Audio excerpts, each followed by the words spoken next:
শৃঙ্খলা রক্ষা করার জন্য আপনাদের অনুরোধ করা যাচ্ছে। যারা বাম পাশে দাঁড়িয়ে আছেন আমরা দেখতেছি, বাম পাশের লোকেরা আপনারা মঞ্চের সামনে দিকে যান। বাম এবং ডাইনে যারা আছেন সামনের দিকে যাওয়ার জন্য বিনীত অনুরোধ করা যাচ্ছে। এবং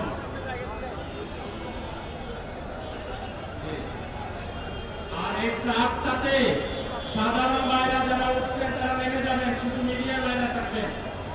মিডিয়ার বাইরা ছাড়া আমাদের বাইরেকে নেমে পড়ার জন্য অনুরোধ করা যাচ্ছে। ট্রাক থেকে মিডিয়ার বাইর ছাড়া বাকি যারা আছেন তারা নেমে যাবেন।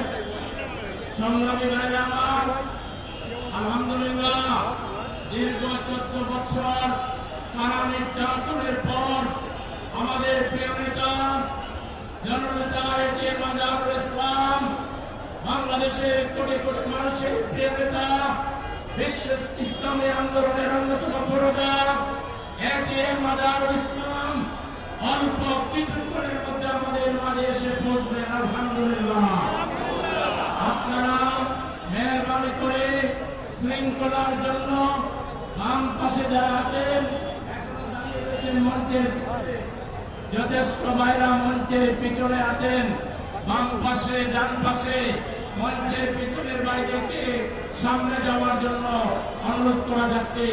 প্রিয় ভাইরা, আমরা অল্প কিছুক্ষণের মধ্যে আমাদের প্রিয় নেতাকে দেখতে পাবো ইনশাআল্লাহ, এবং অল্প কিছুক্ষণ আমরা এখানে থাকবো।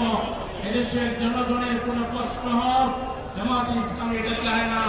দীর্ঘ 14 বছর জেলে থাকার পর আমাদের নেতা এখান থেকে বের হবেন, সেই জন্য তাকে রিসিভ করার জন্য অল্প কিছু সময় এই শাহবাগ মোড়ে আমরা থাকবো। আমরা ঘন্টার পর ঘন্টা রাস্তা আটকিয়ে জনগণকে আমরা কষ্ট দেব না, এটা আমাদের সবাই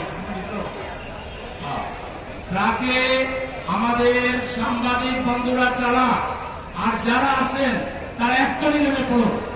ট্রাকে সাংবাদিক বন্ধুরা ছাড়া আর যারা আছেন তারা একজনই নেমে পড়ুন ট্রাক থেকে, কেউ ট্রাকে থাকবেন না।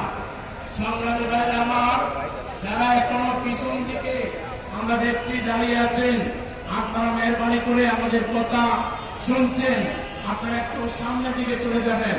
পিছনের বাম দিকের ডান দিকের বাইরে সামনের দিকে যাবেন আস্তে আস্তে। আপনারা পিছন দিকে সরেন, মঞ্চের সামনে বেশি পেট না করে আস্তে আস্তে পিছন দিকে যান। আপনারা পিছনে যান, পিছনে অনেক জায়গা।